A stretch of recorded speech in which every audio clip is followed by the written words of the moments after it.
জাতীয় নির্বাচন করলাম। জাতীয় নির্বাচন করলে আপনি অবশ্যই এখন পর্যন্ত আমি বলবো 100% চান্স হচ্ছে গিয়ে বিএনপি আসার। এই মুহূর্তে যদি আপনি করেন আগামী 90 দিনে এখন যদি করেন তাহলে আমি বলবো এটা বিএনপি আসার সম্ভাবনা 100% বা 95 আমি 100%ই বলতে চাই। তো তাহলে বিএনপি আসলে এর পরে স্থানীয় নির্বাচনে কি প্রভাবান্বিত করার চেষ্টা করবে না? এটাই হচ্ছে ভয়। এটাই পাচ্ছি।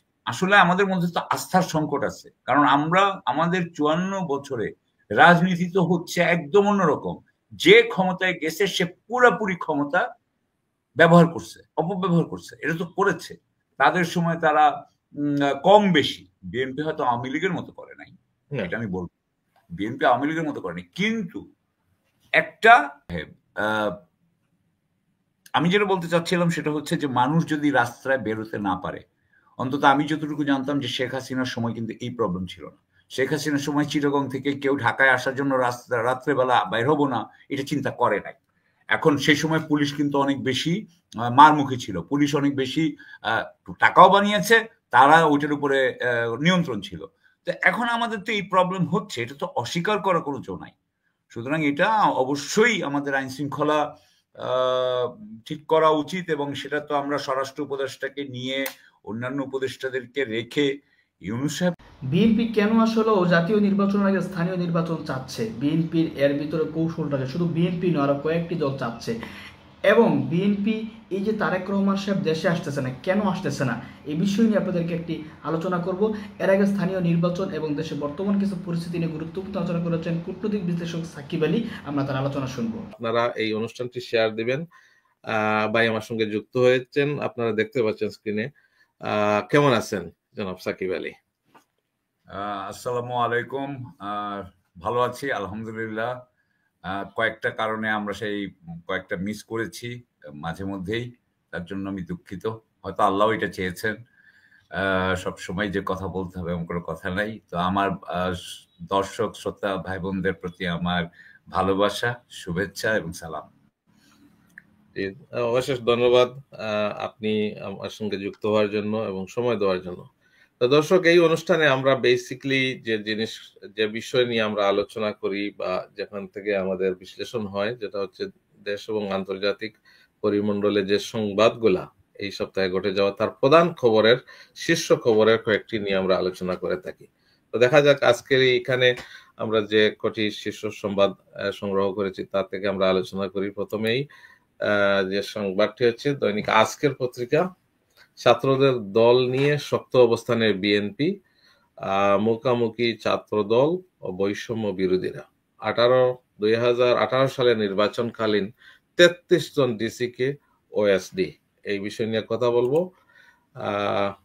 বাংলাদেশের খবর, জাতীয় নির্বাচনের আগে স্থানীয় নির্বাচন নয়। বেশিরভাগ রাজনৈতিক দল এখানে দেখা যাচ্ছে বিএনপি সহ তারা জাতীয় নির্বাচন আগে পরে স্থানীয় নির্বাচন চায়। গুরুত্ব পাচ্ছে নির্বাচন ও আইন শৃঙ্খলা। যুগান্তরে হলো গার্মেন্ট শিল্পে পরিকল্পিত অস্থিতিশীলতা, নেপথ্যে ফ্যাসিস্টদের দোসররা।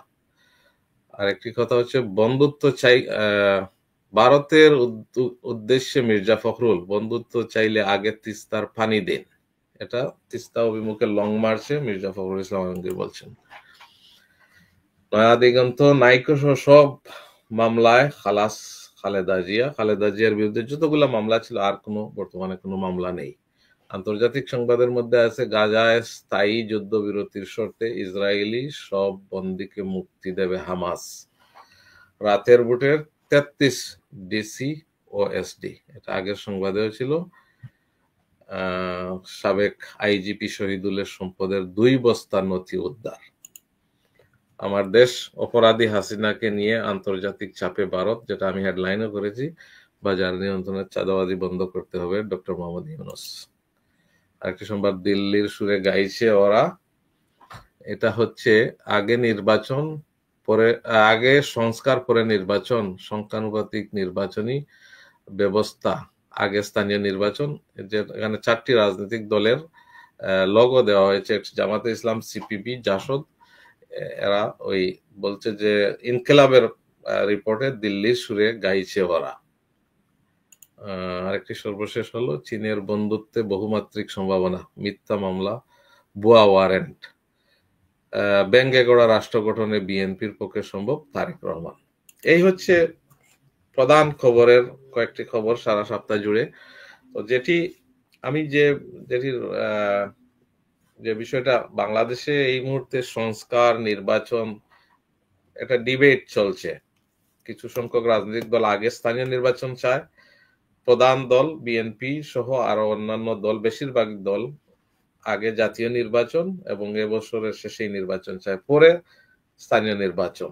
ওই বিষয়গুলো একটা বিতর্কের বিষয়। এর মধ্যে 6টা কমিশনের মেয়াদ আরো উত্তীর্ণ হয়েছে, তাদের আগের রিপোর্ট, এই রিপোর্টগুলো এখন অনলাইনে পাওয়া যাচ্ছে।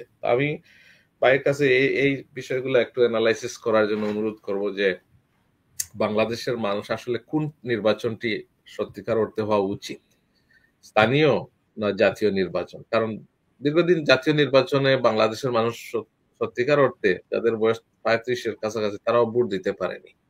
কারণ 3টি ভুয়া নির্বাচনের মাধ্যমে যারা ভোট থেকে বঞ্চিত হয়েছে। দেশের মানুষ উদ্গ্রীব একটি জাতীয় নির্বাচনে তাদের গণতান্ত্রিক অধিকার প্রয়োগ করার জন্য। আপনি বিষয়গুলা কিভাবে বিশ্লেষণ করবেন? আচ্ছা, ধন্যবাদ। প্রথমত আমার মনে হয় কথা বাড়ানোর আগে আমার এখন আরেকটা পরিচয় এসে দাঁড়াইছে, যেটার জন্য আমি আসলে কাজ করতেছি। সেজন্য এটাও আমার মনে হয় দর্শক শ্রোতাদের জানা উচিত। সার্বভৌমত্ব আন্দোলন নামে একটা সংগঠন হয়েছে, যেই সংগঠনে আমাকে উপদেষ্টা করা হয়েছিল। এখন দেখা যাচ্ছে উপদেষ্টার থেকে আরো অনেক বেশি কাজ করতে হচ্ছে, অনেক বেশি দায়িত্ব নিতে হচ্ছে। তো যেহেতু আমাদের মোটামুটি মেম্বাররা, কেন্দ্রীয় সংগঠকরা সবাই যুবক, মানে 35-এর শেষের দিকে থেকে 40-এর প্রথম দিকে, তো ওদের সাথে কাজ করতে হচ্ছে এবং আমি কাজ করছি। সুতরাং আমিও এখন এই সার্বভৌমত্ব আন্দোলনের ফলে ঢোকার ফলে আমিও এদের মধ্যে একজন হয়ে গেছি, কিন্তু ইন ওয়ান ওয়ে। হ্যাঁ, আমি এটা কোনো পলিটিক্যাল পার্টি না অন্তত এখনো, কিন্তু আমরাও কাজ করছি। সার্বভৌমত্ব আন্দোলন আসলে যেটা করছে, আমরা যেটা শুরু করেছি, পররাষ্ট্র মন্ত্রণালয়, প্রতিরক্ষা বিডিআর, এবং আমরা আহতদের নিয়ে কিছুটা কাজ করেছি। কাজে যে আমরা সাফল্য পেয়েছি তাই না, কিন্তু তো কাজ এগিয়েছে, কারণ অনেককেই করতে হয়। এবং আমরা মনে করছি যে বাংলাদেশকে আমরা সার্বভৌমত্বের প্রিজম দিয়ে নানান জিনিস দেখা উচিত। এটা নিয়ে আমি আরো পরে বলবো আপনাদের। এখন আপনি আসেন স্থানীয় নির্বাচন এবং জাতীয় নির্বাচন। এমনিতে আমাদের যত জনগণ আছেন, মানুষ আছেন, তারা যেহেতু এখন স্থানীয় কোনো কর্মকর্তা, মানে স্থানীয় কোনো নির্বাচিত প্রতিনিধি নাই, সেই জন্য কিন্তু তাদের অনেক কষ্ট হচ্ছে। এটা আমরা ওয়াকিবহাল, এটা আমরা জানি। সুতরাং তাদেরকে এই কষ্ট থেকে কিন্তু মানে আপনার রেহাই দিতে হবে। কিন্তু আরেক দিকে যেটা হয়, আপনি জানেন খুব ভালো করে, যে আমাদের দেশে এখন পর্যন্ত যখনই কেউ কোনো দল ক্ষমতাসীন হয়েছে, তারা কিন্তু স্থানীয় নির্বাচনকে নিয়ন্ত্রণ করার বা অন্তত প্রভাবান এবং চরমভাবে প্রভাবান্বিত করার চেষ্টা তারা করেছে। সুতরাং আমি আসবো না একটু পরে, কিন্তু সুতরাং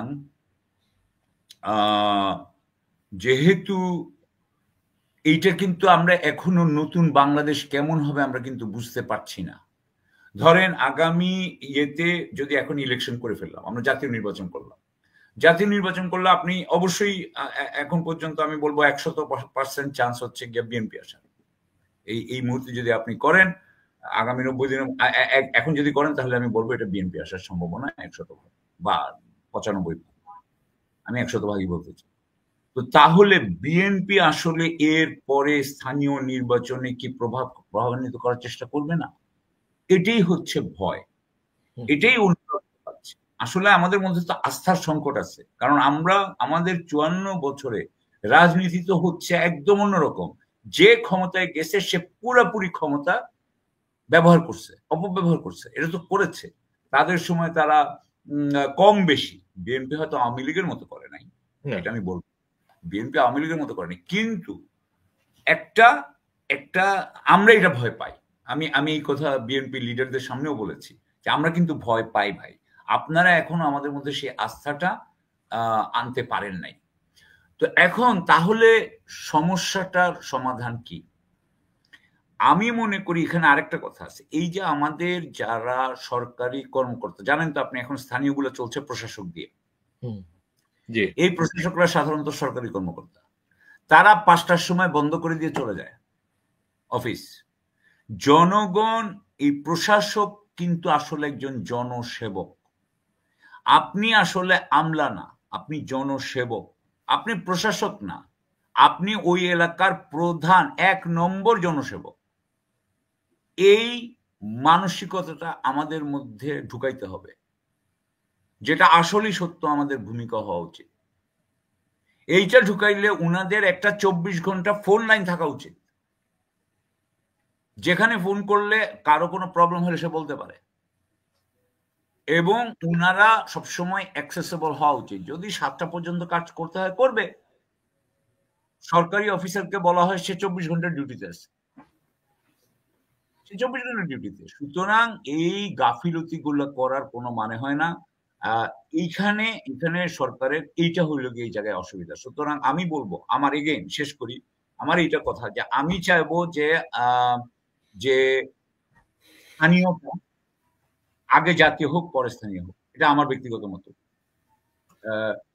সরি, আগে আমি চাবো এখানে আবার স্থানীয়টা, এখানে আরেকটা জিনিস দেখেন, জামাত কিন্তু চাইতেছে বোধহয় স্থানীয় আগে হোক, বৈষম্য বিরোধীরা চাচ্ছে স্থানীয় আগে হোক। এই স্থানীয় আগে হোক কারা চাচ্ছে? যারা জানে যে তারা জাতীয় নির্বাচনে জিততে পারবে না, এখনকার পর্যায়ে জিততে পারবে না, সেই জন্য তারা চাচ্ছে স্থানীয় নির্বাচনগুলো আগে হোক। রাইট।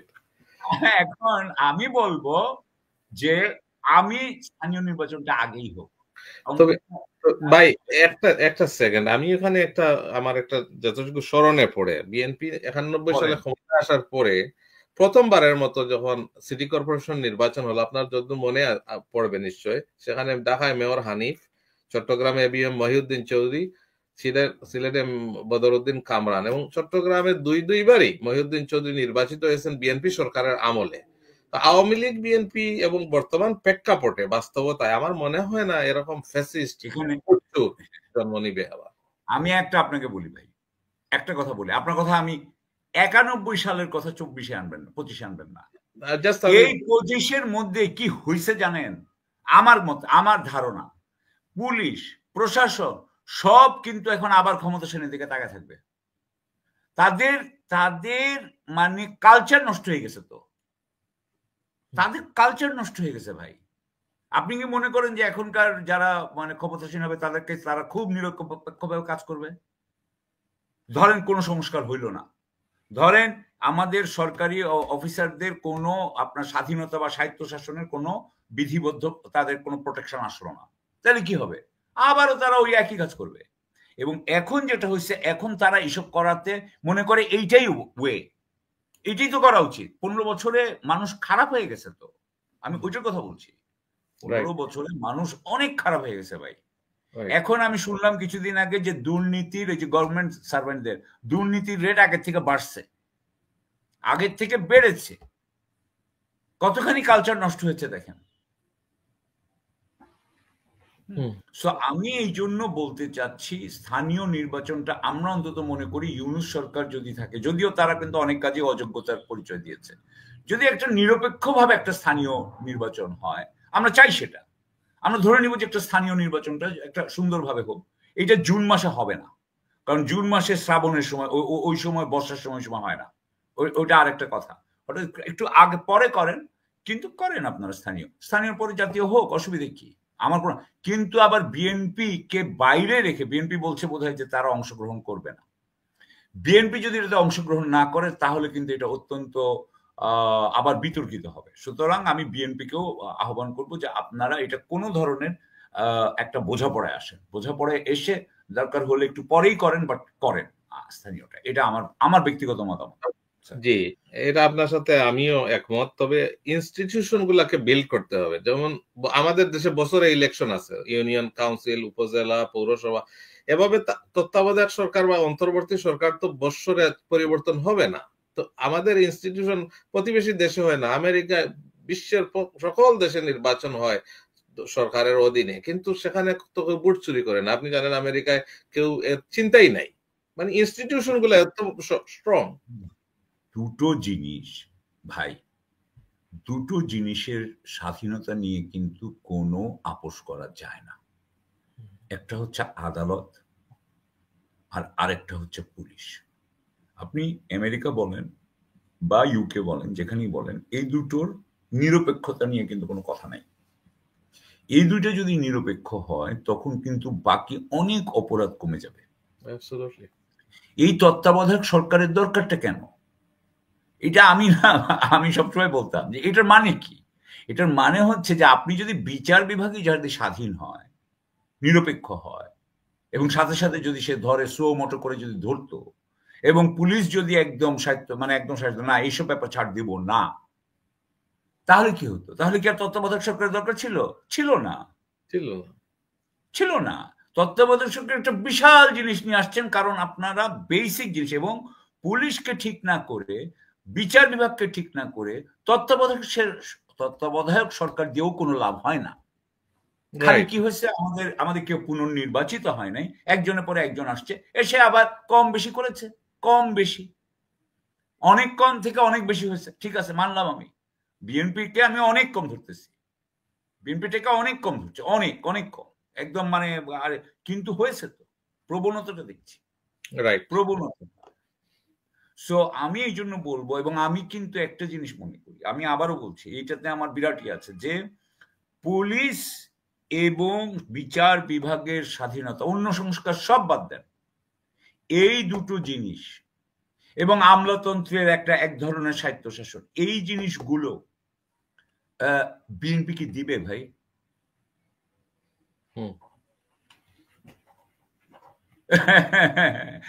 সাইকোপ্যাথ, আগেই বলছিলাম, হ্যাঁ হ্যাঁ, মনে আছে আমার ওইটা, ওই এটা মনে আছে, অনেকখানি একটু খাটাখাটি করে ওটা বলেছিলাম। হ্যাঁ, সাইকোপ্যাথের কোন পর্যায়ে আছে আমি এখন বলতে পারবো না, এখন ভিতরে কি আমি জানি না।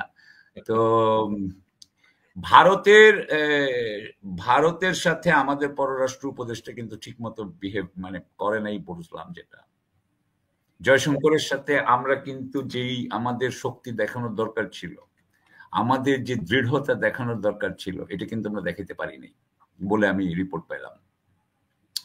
তো এটা খুব স্যাড। তবে হ্যাঁ, ইনশাল্লাহ দেখা যাক সাইকোপ্যাথে কোন পর্যায়ে। আচ্ছা, হ্যাঁ হ্যাঁ হ্যাঁ হ্যাঁ, সাকিব কে কত ডলার পেয়েছেন, মানে কে কত ডলার পেয়েছেন? হ্যাঁ, বুঝলাম না, আমি এটা বুঝলাম না।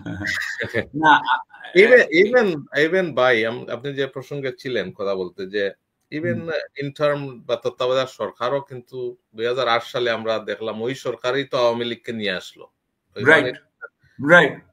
আর বর্তমানে যিনি ইউনূস সাহেব, তো ওনার কথা থেকে, বা ছাত্ররা যদি দল করতে হবে, না হলে তাদের অর্জন ধরে রাখতে পারবে না, বা ছাত্রদের মধ্যে থেকে দল গঠন করা হচ্ছে, এটাও এক ধরনের কিন্তু নিরপেক্ষতা নিয়ে প্রশ্ন উঠতে পারে। না, উনি নিরপেক্ষ নন এই ক্ষেত্রে। Let's call a spade a spade. উনি এই ক্ষেত্রে নিরপেক্ষ নন, এটা এবং ওনার হয়তো উনারই তো ওরা নিয়োগ করতে, উনি সেটা বলেছেন। সুতরাং উনি এটা না, কিন্তু যেটা বিষয় সেটা হচ্ছে, আমি কিন্তু কিংস পার্টি গঠনের একদম বিরোধী নই, আমি নই। কারণ পৃথিবীর সব জায়গায় অনেক কিংস পার্টি হয়েছে, এমনকি আপনার এই যে যারা ধরেন American founding father's, Jefferson, Hamilton, Madison, এরা তো তখন কোনো দল করতো না। তারপরে তো তারা মন্ত্রী হইল, তারপরে তাদের থেকে দল শুরু হইলো, federal democratic party or something. আপনি চিন্তা করেন, বাংলাদেশের সবচেয়ে বড় party BNP. BNP is a king's party, এটা কিংস পার্টি। কেন? কারণ এটা জিয়াউর রহমান করেছেন। কিন্তু জিয়াউর রহমানের জনপ্রিয়তার উপরে, উনার জনপ্রিয়তা যেটা আজীবন থাকবে, উনার এই জনপ্রিয়তার উপরেই তো বিএনপি উঠেছে। সেজন্য বিএনপি কেউ কিন্তু ভাবে না যে বিএনপি আমাদের ভোট পাওয়ার যোগ্য না, এটা কিন্তু কেউ ভাবে না। দিব কি দিব না সেটা অন্য কথা, কিন্তু সেটা একটা সবচেয়ে বড় পার্টি। আমার কথা হলো, ইউনূস সাহেব ছাত্রদেরকে আসলে একটা সংকটের মধ্যে ঠেলে দিয়েছেন। কেন? কারণ উনি আন্তর্জাতিক ক্ষেত্র ছাড়া, মানে বিশেষ করে ভারতকে আটকানো ছাড়া উনার সরকারের কিন্তু কোনো সফলতা নাই। ওনার আইন শৃঙ্খলায় নাই, আইন শৃঙ্খলা অবস্থা চরম খারাপ। মোহাম্মদপুর, আদাবর, উত্তরাতে কিশোর গ্যাংয়ে ভরে গেছে। কেউ ওই সময় জায়গায় রাস্তায় আসা রাত্রেবেলা সন্ধ্যেবেলা বেরোতে পারছে না। হ্যাঁ, আমি এক জায়গায় শুনলাম যে গাজীপুরে নাকি এতগুলো ফ্যাক্টরি বন্ধ হয়ে গেছে, যে মেয়েরা নাকি সব রাস্তায়। আপনি এদেরকে নিয়ে কেউ চিন্তা করছে না। কিন্তু এই আইন শৃঙ্খলার অবস্থা খুবই খারাপ। দ্রব্যমূল্যরও মোটামুটি এখন ভালো আছে, কিন্তু আমরা রমজান নিয়ে চিন্তিত। তেল পাওয়া যাচ্ছে না, ডিম পাওয়া যায় না, অথবা মাংস নিয়ে প্রবলেম হয়, এগুলো হয়। আপনি জানেন কিনা জানি না যে গত 3 মাসে মানুষ 25,000 কোটি টাকার সঞ্চয়পত্র ভাঙিয়েছে। আপনার এটা খবর কাগজ এসেছে। অর্থাৎ সেটা হচ্ছে যে মানুষের অবস্থা অত্যন্ত খারাপ। আমাদের অর্থনীতি মুখ থুবড়ে পড়ে আছে। গার্মেন্টস গুলো বন্ধ। আপনি বলেছেন গার্মেন্টস এর অস্থিতিশীলতা হাসিনার দোসরের পিছনে। সুতরাং এখানেও সমস্যা। এই সমস্যাগুলো একটা ব্যর্থ সরকার যখন ছাত্রদেরকে ঠেলে দিচ্ছে রাজনীতির দিকে, ওই ছাত্ররা যে কি বলবে যে আমরা যাদেরকে চুজ করেছি, পছন্দ করেছি, তারা এত অযোগ্য। তো তোমরাই যদি এত অযোগ্য চুজ করো, তাহলে তোমরা আর কি জানো? কেন তোমাদেরকে দিব? তোমরা আমার কিভাবে সমস্যার সমাধান করবা? ওরা তো এখন পর্যন্ত বাংলাদেশের সমস্যা কিভাবে সমাধান করবো এটা দিতে পারে নাই। পেরেছে? পারেনি। এখন ধরেন যেটা আমি আপনাকে কয়েকটা উদাহরণ দিই। বাংলাদেশের গ্রাম, এই শহরগুলোতে যতগুলো গরিব মানুষ আছে বস্তিতে, এই বস্তির জায়গাগুলো থেকে কি সরকার কোনো পয়সা পায়? পায় না। এই জায়গাগুলো কার? সরকারের। হয়তো অনেক সময় জলাভূমি ওখানে ভরাট করার জন্য, ওই জলাভূমিটা সরকারের, মানে জনগণের। এই জায়গাগুলোতে যেই গরিব মানুষগুলো আছে, সেইখানে কিন্তু এক ধরনের অপরাধী চক্র তাদেরকে নিয়ন্ত্রণ করে। তারা অপরাধী চক্রের হাতে জিম্মি। তাদেরকে কেন আপনি মুক্ত করেন না? ওইখানে কেন, ওই যেমন ধরেন আমার কড়াইয়ের বস্তির পাশে কিন্তু তিতুমির কলেজ। তিতুমির কলেজের সমন্বয়করা এবং এখানকার ওই, আমি জানি না ওখানকার বনানী থানাতে পড়ে কিনা, কোন থানায় আমি জানি না, যেই থানার অধীনে পড়ে সেই থানা ওখানে এনশিওর করবে যে ওখানে এই আপনার কোনো অন্য লোক এসে এখান থেকে ভাড়া নিতে পারবে না। এবং তাদের ভাড়া কিন্তু ইজিলি, খুবই সহজে অর্ধেক করে দেওয়া যায়। এই অর্ধেক করে তাদেরকে ওখানে একটা সুন্দর ব্যবস্থা করা যায়। প্রত্যেকটা বস্তিকে যদি আপনি, এই বস্তিতে কিন্তু বাংলাদেশের শহরগুলোর গরিব মানুষের অর্ধেক ওখানে, বা অর্ধেকেরও বেশি ওইখানেই তো গরিব মানুষরা। ওই গরিব মানুষের কাজগুলো আমাদের করা উচিত।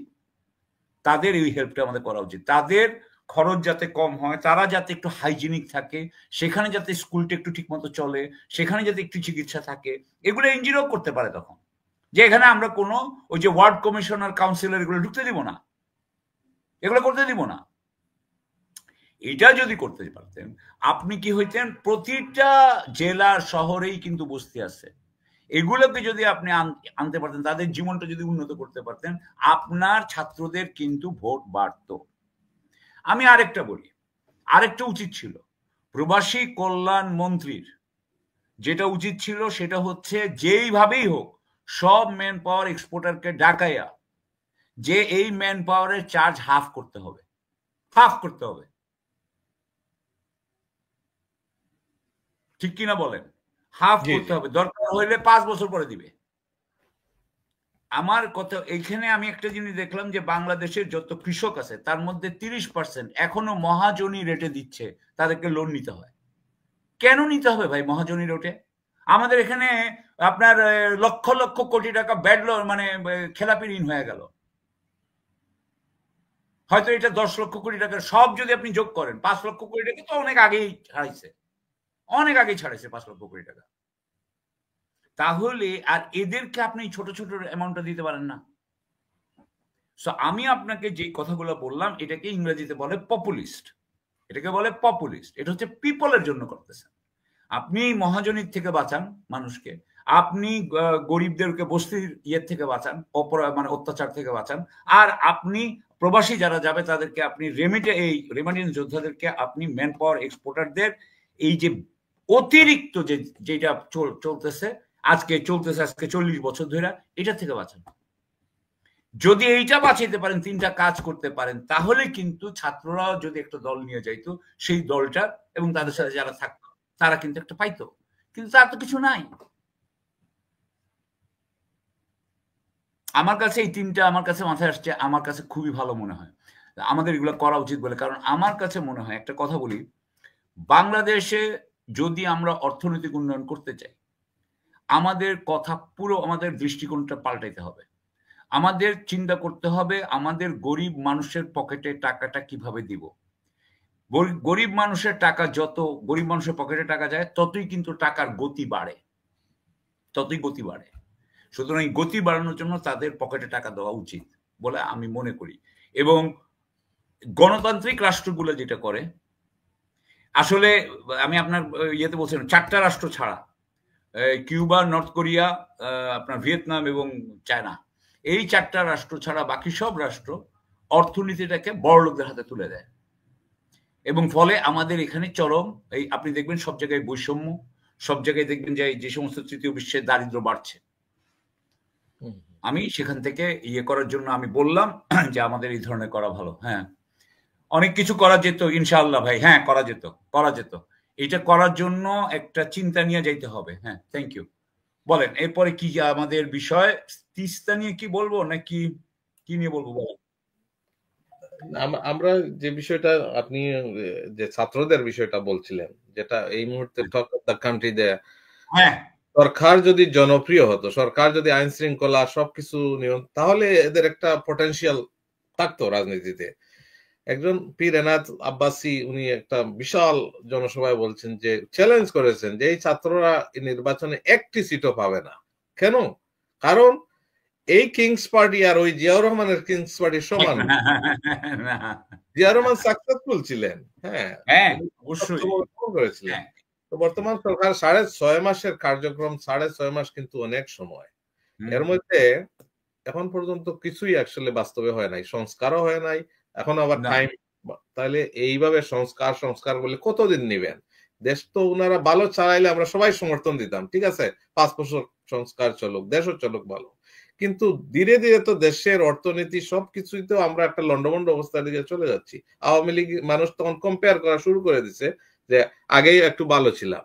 একটু আগে একজনই বললেন যে আগের ডাকাত, এখানে আমার এই প্রোগ্রামেই বললেন যে আগের ডাকাতরা মুখ খাবার করে বাসে উঠে ডাকাতি করতে, এখন মুখ খুলে করে, তাদের আর কোনো বইয়ের কারণ নাই।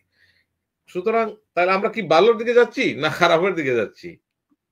খুবই, হ্যাঁ মানে আমরা আসলে বর্তমানে একটা কথা বলি, কিছুদিন আগে পর্যন্ত আপনি যখন ঢাকা আসলেন, আপনি যখন বাংলাদেশে আসলেন, আপনি আমাকে বললেন না যে সিলেট থেকে এখন আর কেউ রাত্রেবেলা ঢাকা আসতেছে না? আপনি বলছিলেন না? জি আমি বলছিলাম, আমি যাই না। আপনি তো এইটা মানেটা কি? আগে কিন্তু শেখ হাসিনার সময় আমরা তো কথা বলতে পারতো না, অন্যরা মানে কথা বলা হইতো না, জানে আমাদের কত বড় স্বৈরাচারের সময় ছিল।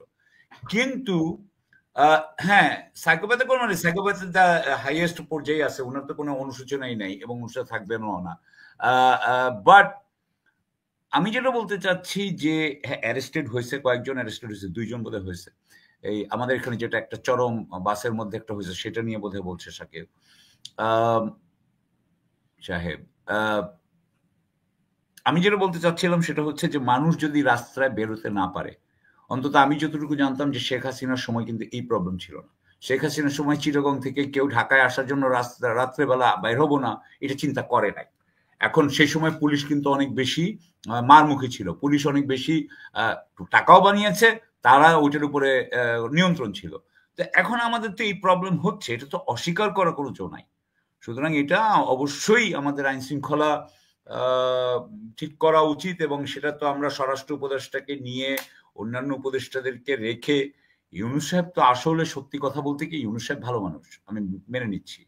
ইউনূস সাহেব আমাদের জন্য আন্তর্জাতিকভাবে যে সাফল্য, মানে আন্তর্জাতিকভাবে ভারতের হাত থেকে আমাদেরকে আগ্রাসন থেকে বাঁচিয়েছেন, এ বিষয়ে আমি কোনো সন্দেহ নাই আমার। আমি মনে করি ইউনূস সাহেবের আমাদের প্রধান উপদেষ্টা থাকা উচিত, এটা আমি মনে করি।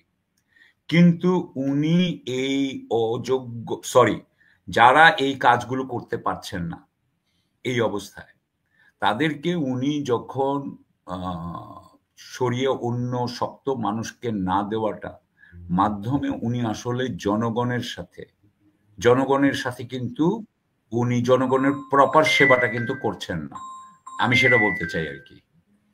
হ্যাঁ, উনি প্রপার সেবাটা কিন্তু করছেন না। আপনার কিছুগুলো দায়িত্ব থাকে, আপনি যখন রাজা হবেন তখন কিন্তু আপনি আপনার বন্ধুকে বসাইতে পারেন না, আপনি আপনার ভাইকে বসাইতে পারেন না, আপনি স্বজনপ্রীতি করতে পারেন না, কারণ জনগণের প্রতি হচ্ছে গিয়ে আপনার সবচেয়ে বড় দায়িত্ব। আপনি জনগণকে একজন ফিবল বা একজন দুর্বল স্বরাষ্ট্র উপদেষ্টা দিতে পারেন না, এটা আপনি পারেন না। আপনি একটা মানে পররাষ্ট্র বলেন, আপনি অর্থ বলেন, আপনি কিন্তু দুর্বল মানুষকে এখানে দিতে পারেন না। সেটা আপনার বন্ধুরা যদি দুর্বল হয় তাহলে আপনি দুর্বলদেরকে পরিহার করুন, কারণ এটা মানুষের অধিকার হচ্ছে একটা দক্ষ মন্ত্রী বা উপদেষ্টা পাওয়ার বলে আমি মনে করি। এখানে ওনার একটা বিরাট ইয়ে হয়ে গেল। আর আরেকটা আমি ছাত্রদের ব্যাপারে আরেকটা কথা বলতে চাই। ছাত্ররা আসলে কিন্তু এই যে গণ অভ্যুত্থানটা হয়েছে, এই গণ অভ্যুত্থানটা তো শেখ হাসিনাকে ফেলানোর জন্য হয়নি, এটা হয়েছিল আচ্ছা শাকিল খানের government efficiency and accountability department, আচ্ছা এটা নিয়ে পরে কথা বলবো, এগুলোর একটা ব্যাপার আছে। হ্যাঁ, কিন্তু আমাদের এক্স্যাক্টলি আমি এটাই চাই যে আমাদের তিনটা হচ্ছে আমাদের মেইন স্তম্ভ, আমাদের এরা, হ্যাঁ ইয়েরা হচ্ছে তিন স্তম্ভ আমাদের, এবং তাদেরকেই আমরা কিছু করি না, তাদের জন্য মানে কম করি আর কি। আমি যেখানে ছিলাম সেটা হচ্ছে যে দেখেন, ওরা কিন্তু কোটা আন্দোলনের জন্য করা শুরু করলো, তারপরে কি হলো, এরা ওই কমপ্লিট শাটডাউন দিল। যখন ঢাকা কমপ্লিট শাটডাউন দিল তখন এরা গুলি করা আরম্ভ করলো। তখন কি হলো, সবাই বললো এই গুলির আমাদের এই যাদেরকে মেরেছে তাদের বিচার করতে হবে।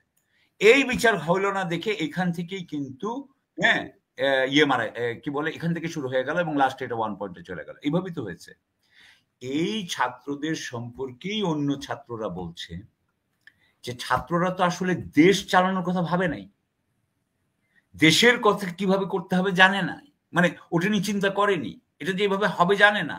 সুতরাং এখন যখন ছাত্ররা যখন দল করতে যাচ্ছে, তখন কিন্তু আমি ওদের মধ্যে আদর্শগত কিছু দেখছি না, ওদের কিন্তু কোনো পরিকল্পনা আমি দেখছি না, কিভাবে দেশকে আমি এগিয়ে নেব আগামী 2 বছরে, কোনো কিছু নেই, কিন্তু এটা নেই। তাতে হচ্ছে কি গ্রুপে গ্রুপে ফ্যাকশনে ভাগ হয়ে গেছে, ওদের দলে দলে উপদলে ভাগ হয়ে গেছে, এবং উপদল থেকে 6টা এখন পজিশন নিয়ে করতে হবে। সো আমার কাছে মনে হয়েছে যে এখানেও আর একটা বিরাট ওদের জন্য সমস্যা হিসেবে দেখা দিচ্ছে যে তারা আগে থেকে এটা রেডি ছিল না, উপদেষ্টারা আগে থেকে রেডি না, এবং যারা রেডি ছিল তারা এইখানে যায় নাই, তাদেরকে এখানে বসানো হয় নাই। এটাই হচ্ছে গিয়ে বাস্তবতা আর কি। আমি একটা কথা বলতে চাই, এই কথাটা খুব ইম্পর্টেন্ট আমার মনে হয়, এটা নিয়ে আমরা আরো বেশি বলতে থাকবো। চীনের বন্ধুত্বে বহুমাত্রিক সম্ভাবনা। গত এই ট্রাম্পের আসার পর থেকে আমরা যদি, বা তার আগে থেকেই, ট্রাম্প তো জানুয়ারি 20 তারিখে নিলেন, ডিসেম্বর থেকে আমরা যদি দেখতে থাকি তাহলে আমরা দেখবো যে চীন কিন্তু অনেক ক্ষেত্রে, বেশিরভাগ ক্ষেত্রেই কিন্তু এগিয়ে যাচ্ছে আমেরিকার থেকে। এখন আমেরিকাকে ডিক্লাইনিং পাওয়ার এবং চীনকে কিন্তু রাইজিং পাওয়ার বলা যায়। এআই বা ডিফেন্স রিসার্চ আমেরিকাতে যারা করছে তাদের বেশিরভাগ কিন্তু চাইনিজ স্টুডেন্ট, চায়না থেকে পাশ করে আমেরিকা গেছে। চায়না আসলে, আমরা যদি একটি উন্নত প্রযুক্তির জাতি হতে চাই, টেকনোলজিক্যাল নেশন বলে এখন, তাহলে চীনের সাথে সহযোগিতা ছাড়া আমাদের কোনো উপায় নেই। চীন যেভাবে বিশ্ববিদ্যালয় তৈরি করছে, কারণ এগুলো কিন্তু এখন পৃথিবীর শ্রেষ্ঠ বিশ্ববিদ্যালয়।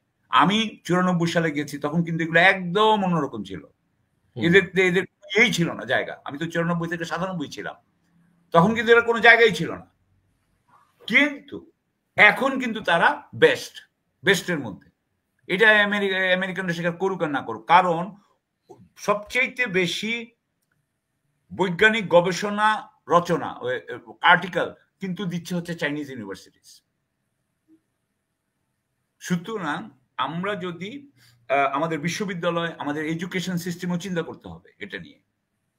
আমাদের চীনের সাথে সহযোগিতাটা অত্যন্ত অত্যন্ত জরুরি, এবং চীনের সাথে আমাদের সামরিক যেটা, এটা আমাদের জরুরি। ভারতের বিরুদ্ধে ভারত যেভাবে আমাদের তিস্তাকে নিয়ে প্রবলেম করলো, চীনের অ্যাম্বাসেডরকে কেন পাবলিকলি এসে বলতে হচ্ছে যে উনারা তিস্তা করতে চায়? কেন? আমাদের সরকার কি, যেটা শুনলাম যে 1 বছরের জন্য এটাকে ঝুলাই দিছে, যে আমরা 1 বছর পরে ডিসিশন দিব যে চীন পাবে কি পাবে না। এটা কি ঠিক হচ্ছে? হ্যাঁ, মানে আমি মনে করি যে বার্মার ভেতরে এক্স্যাক্টলি আমরা সরাসরি চাই। আমরা এইখানে একটা জিনিস জানি আমাদের জন্য, হ্যাঁ, আমাদের তিস্তা চুক্তি কি হবে? তিস্তা চুক্তি ভাই, আমি ভারতের উপরে এই নির্ভরশীলতা রাখতে চাই না, আমি সত্যি কথা বলতেছি। আমাদেরকে এইটার ওই যে চীনের যেটা সিস্টেম, রিজার্ভার বানানো, যাতে আমাদের উপরে যাতে কোনো ইয়ে করতে না পারে ভারত, আমি এটা চাই। আমি ভারতের সাথে তিস্তা চুক্তির ব্যাপারে আমি একেবারেই আশাবাদী নই। পররাষ্ট্র মন্ত্রণালয়ের অবস্থা খুবই খারাপ বলে আমি মনে করি এবং হাসিনার সময়ের যারা সুবিধাভোগী তারাই এখন চালাচ্ছেন পররাষ্ট্র মন্ত্রণালয়। তাদেরকে আমি জবাবদিহিতার মধ্যে এনে তারা চালাতে পারতো, কিন্তু আচ্ছা, আমি এখানে দুইটা কথা বলি। আমি কিন্তু বলি নাই যে ডক্টর ইউনূসকে সরানোর কথা, আমি একটু আগেই বলেছি মাসুদ খান সাহেবকে বলা উচিত। আমি বলেছি উনার নিচে কাউকে ইয়ে করা উচিত। 80% আমি একটা কথা বলেছিলাম, মনে আছে যে 400 আর্মি অফিসার আপনার শেখ হাসিনার সময় পদ হারিয়েছিল, চাকরি হারিয়েছিল। সেই 400 অফিসার থেকে আপনি 200 অফিসারকে পুলিশে ঢুকিয়ে দেন। আপনি আরো কিছু পুলিশ, আপনি কিছু আরো আনসার, ভিডিপি এবং বিজিবি থেকে কিছু, ওই যে বিজিপি দেখেন অনেক হাজার সোলজার, 18,000 সোলজার বাইরে আছে, তাদের থেকে আপনি স্ক্রিনিং করে 5,000 ঢুকান বা 10,000 ঢুকান, জায়গা মতো বসান। আসলে যখন এটা করতেন তখন কিন্তু আসলে আমি মনে করি পুলিশকে অনেক বেটার করা যেতে পারত। এটা কোনো অসুবিধা না, আমি হইতেও চাই না, কোনো ব্যাপারও না, এগুলো কোনো বিষয় না। আমরা খালি কথা বলে যাচ্ছি দেশের জন্য কোনটা ভালো এবং সেটার কথা বলে যাচ্ছি। আমি কি বুঝাতে পারছি? ডোজের মধ্যে একটা, আচ্ছা এখন আমি আসি ডোজের মতো স্বতন্ত্র অধিদপ্তর। আসলে সংস্কার নিয়ে আমি একটা জিনিস পড়ছিলাম। আমরা যারা বাংলাদেশে একটা শিক্ষা ব্যবস্থা নিয়ে আমি একটু কথা বলি। বাংলাদেশের শিক্ষা ব্যবস্থা, বা এমনকি এটা একটা ফ্রেঞ্চ ম্যানের লেখা বই, the crowd study of popular mind, এটা 1895 সালে লেখা। ওই বই থেকে আমি এটা বইটা পড়তেছিলাম, ওই বইটার মধ্যে থেকে একটা জিনিস পাইলাম, সেটা নিয়ে একটু বলি। আনসার ভাইকে পরে একটু বলবো, এটা একটু শুনেন। সেখানে বলা হচ্ছে, সেটা একটা ফ্রেঞ্চম্যান লিখতেছে, সে বলতেছে যে ফ্রান্সের একটা ছাত্র সারা দিন ধরে 66% গুলির ব্যাপারে ভয় কি, আমি এখনো বুঝি না, সব কথা তো ধরা যায় না, আর্মির কথা পরে বলবো, আর্মির কোনো কিছুর ব্যাপারে ভয় নেই, বাট ইস্যুটা হচ্ছে আমরা একটা বিষয় নিয়ে কথা বলতেছি। আমার একটা জিনিস নিয়ে ছিল সংস্কার নিয়ে, আমি আপনাদেরকে একটু বলি এটা। সেখানে যেটা বলছে যে যখন কেউ ছোট ক্লাস থেকে উপরের ক্লাস পর্যন্ত মুখস্থ করে পড়ে তখন তারা আসলে নিজের তো কোনো চিন্তা শক্তি তার দাঁড়ায় না, সে করে কি অন্যের থেকে নেয়, তখন সে আসলে অন্যকে দাম দিচ্ছে, নিজেকে দাম দিচ্ছে না। এই ব্যাপারটা রবীন্দ্রনাথ জানে, আমি এই ব্যাপারে কোনো কথা বলার অধিকার রাখি না, এইভাবে চিন্তা করে। ফলে হয় কি, সে ক্ষমতার প্রতি তার একটা অধীনতা জন্মায়। কিন্তু যারা নিজের ভাবে পড়ে, যারা নিজের চিন্তা করে পড়ে, যারা ক্রিটিক্যালি পড়ে, যারা প্রশ্ন করে, তারা কিন্তু ব্যবহারিক জ্ঞান তাদের হয়, কমন সেন্স জন্মায়, তারা অভিজ্ঞতার আলোকে কাজ করে। আর যারা ওই মুখস্থ করে তারা কিরকম করে, ওরা একটা উদাহরণ দিচ্ছে যে দেখেন ল্যাটিন আমেরিকার কান্ট্রিগুলা, তারা কিন্তু তাদের কোনো রাজা টাজা নাই, তাদের প্রেসিডেন্ট, তারা কিন্তু খুব সংবিধান লিখছে, কিন্তু তারা কিন্তু গণতান্ত্রিক হইতে পারে নাই। কিন্তু ব্রিটেনে দেখেন, ও বলতেছে ব্রিটেনের কথা, যে ব্রিটেন কিন্তু যেহেতু তারা নিজেরা শিখে শিখে পড়ে, চিন্তা শক্তির উন্মেষ ঘটায়, সেই জন্য তারা কিন্তু ক্ষমতার অধীন হয় না, মানে হয় না। সেই জন্য সেখানে কিন্তু রাজা আছে, কিন্তু তারপরেও তারা গণতান্ত্রিক। সেখানে কিন্তু লিখিত সংবিধান নাই, কিছু কিছু আইন আছে, কিছু তারা কিন্তু গণতান্ত্রিক হয়েছে।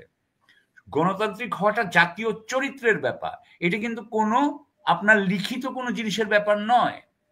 সুতরাং আজকে আমরা যে সংস্কার করতে যাচ্ছি, যেভাবে লিখে লিখে, এটা আসলে যারা মুখস্থ করে তাদের ব্যাপার।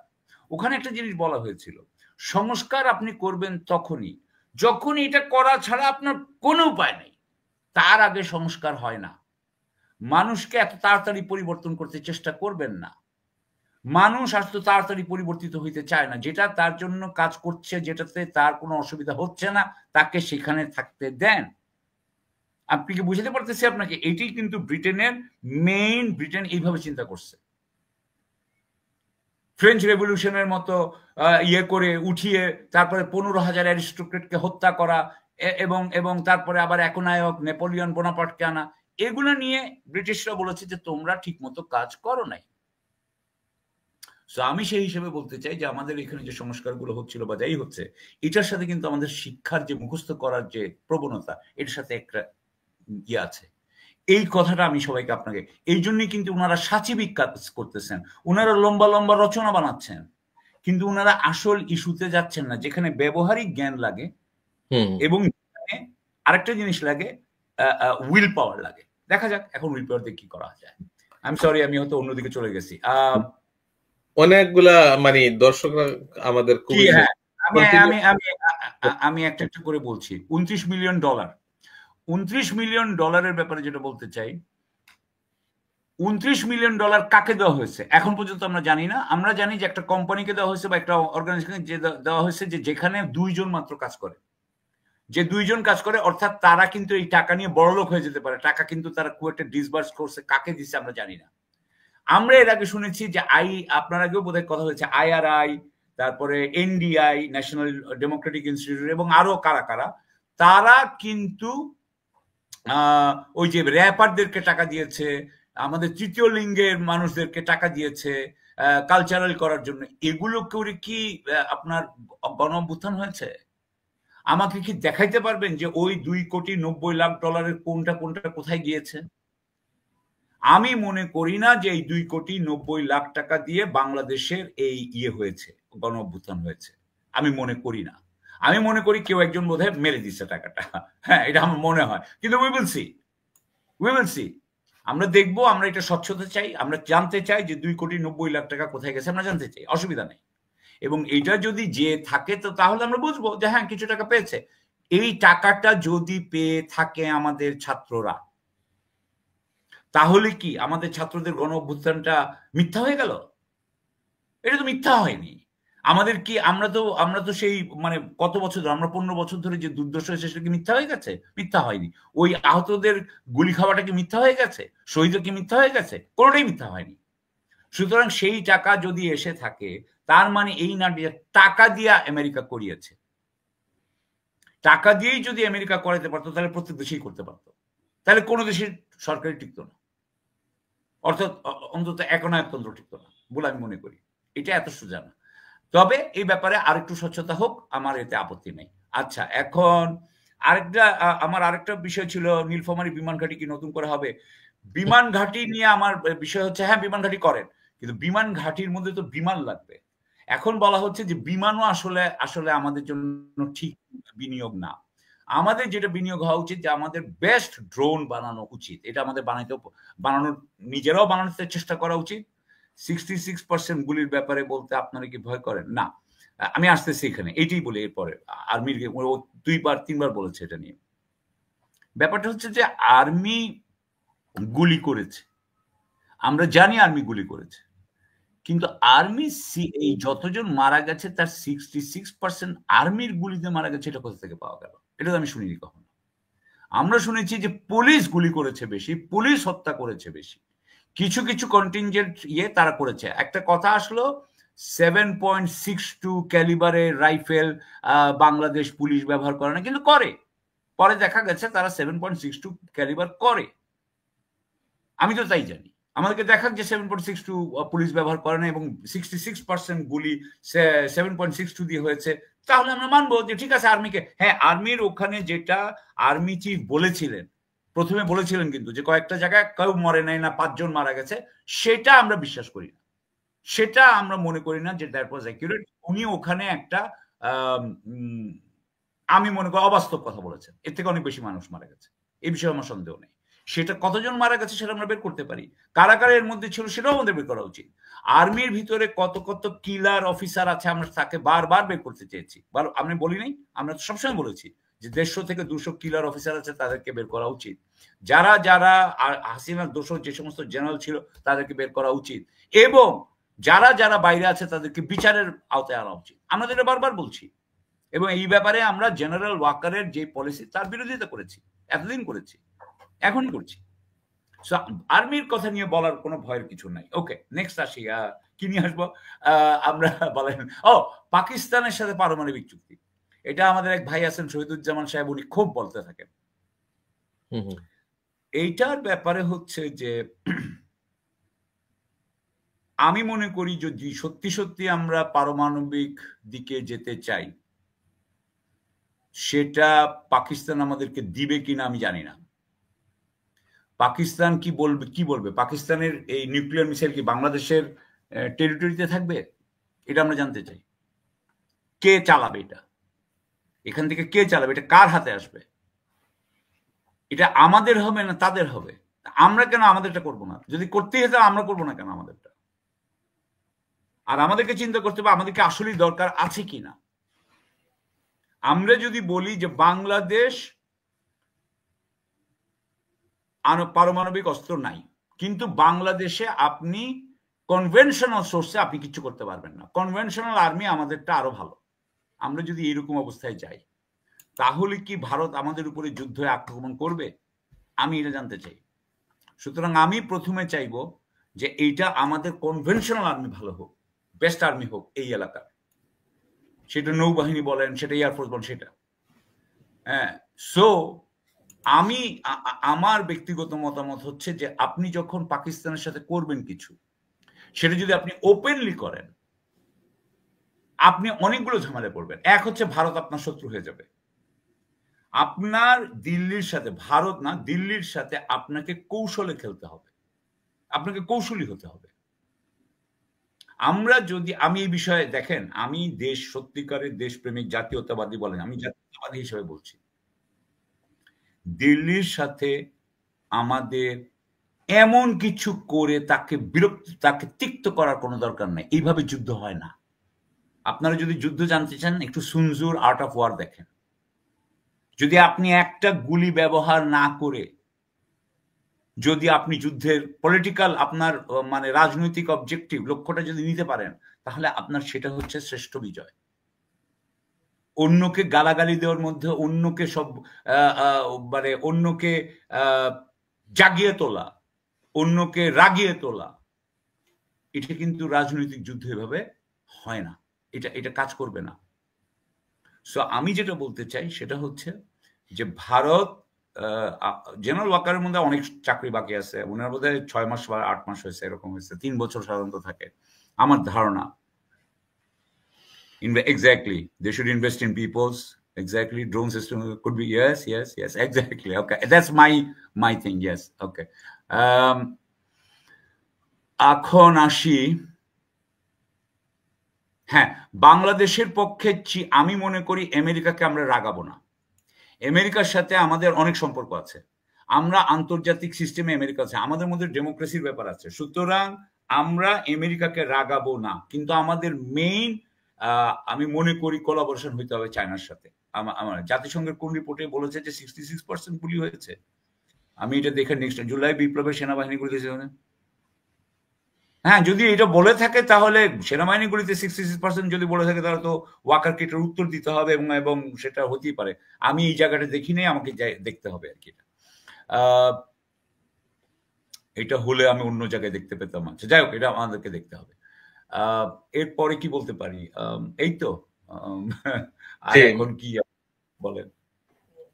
আমরা মোটামুটি অনুষ্ঠানের শেষ প্রান্তে এই চলে আসছি। একটা বিষয় এখানে নিউজেই ছিল যে 29 জন ডিসি কে ওএসডি করা হয়েছে, বা এই ফ্যাসিস্টদের 33 জন বোধহয়, 33 জন ডিসি কে ওএসডি করা হয়েছে। হ্যাঁ, হ্যাঁ। তো মানে সরকারের সাকসেস যদি করতে হয়, তাহলে আওয়ামী এই ফ্যাসিস্টদেরকে বিভিন্ন জায়গায় বসিয়ে রাখলে ওই যে আইন শৃঙ্খলা, যেটা আপনি প্রথম দিকে আলোচনা করলেন, এটা কেমনে কার্যকর হবে? পুলিশিং নাই, বাংলাদেশে যে অবস্থা যাচ্ছে।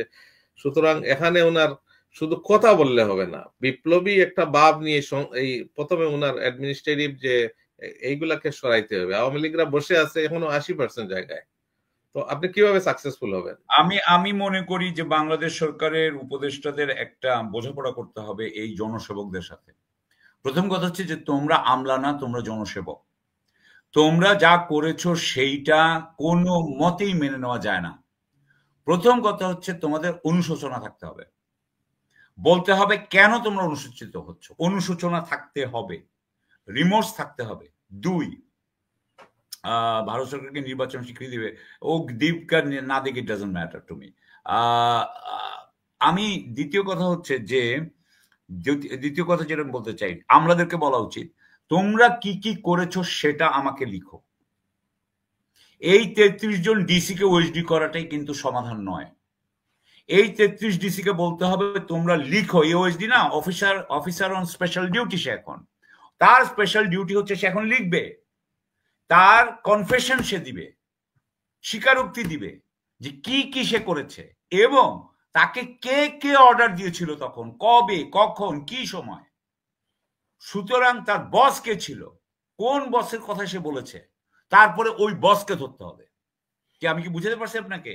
3টা জিনিস তাকে দিতে হবে, তার অনুশোচনা, তার স্বীকারোক্তি, এবং কে কে তাকে হুকুম দিয়েছিল, কে কে তাকে সাহায্য করেছিল, সেগুলো সব জানাতে হবে। এই 3টা জিনিস যদি করে, আমি তাকে পেনশন দিয়ে বাড়ি পাঠিয়ে দিতে রাজি আছি। অথবা তাকে আমি একটা অপেক্ষাকৃত কম গুরুত্বপূর্ণ জায়গায় বসায় বাকি চাকরিটা করতে আছে। কিন্তু এই 3টা কাজ করতে হবে। এই 3টা কাজ আমাদের আজকে, এই রিয়াজ যাচ্ছে দিল্লিতে, অথবা সিয়াম গিয়েছে ওয়াশিংটনে, অথবা আবিদা গেছে ইউকেতে। আমি কিন্তু প্রত্যেকেই কিন্তু আমি কিন্তু পছন্দ করি, কাউকে কিন্তু অপছন্দ করছি না। কিন্তু তাদেরকে এই 3টা জিনিস আমি দিতে বাধ্য করতাম। তারপরে যাবে, বুঝতে পেরেছেন? তারপরে রাষ্ট্রদূত হবে, তার আগে না। দ্যাট ইজ সো আমাদের, আপনি আরেকটা কথা বলেছেন যে কেউ যাতে গভর্নমেন্টের স্লেভ না হয়। আমি মনে করি ওইটা আমাদের একটা বিরাট সংস্কার দরকার আছে, যে আমাকে আপনি কোনো বেআইনি অর্ডার দিতে পারবেন না, এবং বেআইনি অর্ডার দিবেন এবং তারপরে আমি এটা মানবো না, আমাকে আপনি ট্রান্সফার করে দিবেন উইদাউট শোয়িং এনি রিজন। এটা হইতে পারে না। আপনাকে কারণ দেখাইতে হবে আপনি আমাকে কেন ট্রান্সফার করছেন। আপনি যদি আমাকে কারণ দেখান, তাইলে আমি ওটা নিয়ে আদালতে যেতে পারবো, যেই কারণ ভুল কারণ, মিথ্যা কারণ বলছে। সো আমি এটা মনে করি যে আমাদের সরকারের আমলাদেরকে, আমরা বলছি জনসেবকদেরকে, দেখেন আমারও ভুল হয়, এই জনসেবকদেরকে আপনি যদি কিছুটা স্বাধীন, মানে সাহিত্য প্রোটেকশন না দেন, তাদেরকে নিরাপত্তা না দেন বেআইনি আদেশের মুখে, তাহলে আপনার এই ইয়ের থেকে আমরা বেরোতে পারবো না। কিন্তু এই 3টা যে ভুয়া নির্বাচন যারা করলো, নির্বাচন কমিশনারগণ, সবাইকে ধরতে হবে।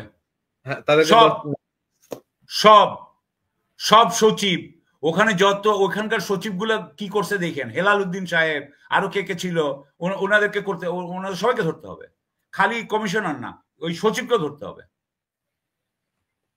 রাইট। প্রত্যেকটা নির্বাচনের সময় যারা সচিব ছিল, সচিবের সাথে আর কারা কারা এডিশনাল সচিব ছিল, কে কে এটাতে আরো বেশি উৎসাহী ছিল, এগুলো বের করতে হবে। এই যে জাভেদ পাটোয়ারি সৌদি আরবে ছিল, পালাই গেছে, তাকে পালাইতে দিছে আমাদের সরকার, মানে একদম করছে। এখন জাভেদ পাটোয়ারি ছিল নাকি 18 মেইন আপনার মানে স্কিমটা করছে সে বলছে আমরা পুলিশ দিয়ে করে ফেলাবো আগের রাতে। সেই জাভেদ পাটোয়ারিকে ধরবেন না আপনারা? তার এগেইনস্টে রেড অ্যালার্ট দিবেন না, রেড নোটিশ জারি করবেন না আপনারা? এইসব লোককে যদি আপনারা না করেন, বেনাজিরের পিছনে যদি পুলিশ লেগা না থাকে, জাভেদ পাটোয়ারির পিছনে যদি লেগা না থাকে আন্তর্জাতিক, তাহলে তো এরা মজা পেয়ে যাবে। এই জিনিসগুলো করা দরকার। এবং আরেকজন আহ, খন্দকার ছিলেন পুলিশ প্রধান 14 সালে, যিনি বিনা একদম মানে বিনা প্রতিদ্বন্দ্বিতায় সব নির্বাচিত করেন। উনিও তো শহীদুল হক রাষ্ট্র নাকি? না, ও ওনার নাম ও ইয়ে, আচ্ছা আচ্ছা, মাহমুদ হাসান মাহমুদ নাকি? এটা হাসান মাহমুদ, আজাদ খন্দকার মামুন। হাসান মাহমুদ। জি জি, হাসান মাহমুদ, উনিও তো হ্যাঁ, সেও অ্যাম্বাসেডর। তো স্পেনে বোধহয় ছিল অ্যাম্বাসেডর হইয়া। উনি কই? হ্যাঁ, উনিও তো খুব নিজেকে খুব ইয়ে করেন, উনাকেও তো ধরে আনা, মানে উনি কোথায়? এই রাইট শহীদুল হক সাহেব নিজে বলতে উনি কিচ্ছু করেন নাই কয়েকদিন আগে পর্যন্ত। এখন দেখলাম 2 বস্তা নথি বাইর হইছে আত্মীয়র বাড়ির থেকে। রাইট। উনি কি কি করেছেন সেগুলোকে লুকায় রেখা উনি এখানে সাচ্ছেন হচ্ছে খুব নিরীহ মানুষ। উনি বলছেন আমি কখনো আইনের বিরুদ্ধে যাইনি। এবং এই গণতান্ত্রিক ব্যবস্থাকে ধ্বংস করার মাস্টার মাইন্ড হলেন বিচারপতি খায়রুল হক। তাকে ধরবেন না? হুম, এই তো এই জাজমেন্ট হওয়ার আগেই এটা পরে তাকে অ্যাটলিস্ট সে যতই বুড়ো হোক যাই হোক, কয়েকদিন আগে পর্যন্ত সে ল কমিশনের চেয়ারম্যান ছিল, অফিসে যাইতো না, তাকে ধরে আনা উচিত। I am sure, I agree, I agree. Absolutely. আমরা অনুষ্ঠান শেষ করতে চাচ্ছি, যদি আপনি আর কিছু আমাকে না, পারমিট। আমার আর কিছু বলার নাই, আমার কিছু বলার নাই। আপনারা সবাই ভালো থাকেন। নেক্সট সপ্তাহে ইনশাল্লাহ আবার দেখা হবে। জি, সবাই এ পর্যন্ত ভালো থাকবেন। আপনাদের সকলের কমেন্টের জন্য অশেষ ধন্যবাদ। আপনারা অনুষ্ঠানটি শেয়ার করবেন। আজকের অনুষ্ঠানটি অত্যন্ত তাৎপর্যপূর্ণ আমার কাছে মনে হয়েছে, এবং এটাকে আপনারা প্লিজ শেয়ার করে দিবেন, যাতে করে এই মুহূর্তে বাংলাদেশ। সাকিব আল হাসান আচরণ শুনেছেন, শুনে বুঝতে পেরেছেন বিএনপির তারেক রহমান সাহেব আসলে দেশে কেন আসতে পারতেছেন না। এই প্রশ্নটা কিন্তু বিএনপির তৃণমূলে অনেক রয়েছে, এর জবাব কিন্তু বিএনপির কেন্দ্রীয় নেতাদের কাছে নেই। তারা বলতেছে যে তারেক রহমান মামলাগুলো ফেস করে বা তিনি সবকিছু মুক্ত হয়ে তারপর আসবেন, কিন্তু তিনি তো এই কাজগুলো এখন দেশে থাকতে করতে পারেন। এখন তো দেশে আসলেই তিনি গ্রেপ্তার হবেন এমন কোনো আশঙ্কা নেই, তাহলে তিনি কেন আসতেছেন না? সরকারের বাহিরে থাকা এক পক্ষ লোক বলতেছে যে সরকারই তাকে আসতে দিচ্ছে না, কিন্তু আসলে কি বাস্তবতা তাই? আবার অনেকের মধ্যে যে বিএনপির মধ্যে থেকে যে তাদের মধ্যে একটা দ্বিমত, এটার কারণে আসলে তারেক রহমান আসতেছে না। আসলে মূলত কেন আসতেছে না, এখন কিন্তু এই প্রশ্নগুলো সামনে আসতেছে। আমরা যে মনে করতেছি যে বিএনপিকে ছাড়া অন্য একটা দলকে ক্ষমতা দিয়ে আসলে দেশ শাসন করা হবে, বিএনপিকে বিরোধী দল বানিয়ে, আসলে কি দেশ সেটার দিকেই যাচ্ছে? সেটার কারণেই কি তারেক রহমান দেশে আসতে পারতেছে না? এই প্রশ্ন আমাদের সামনে চলে আসে। তো আপনারা আলোচনা শুনেছেন এবং রাজনৈতিক যেই বিশ্লেষণগুলো শুনেন, তার মাধ্যমে আপনার কাছে কি প্রমাণিত হয় তারেক রহমান কেন আসলে দেশে আসতে পারে না, এটি নিয়ে আপনি মন্তব্য করবেন।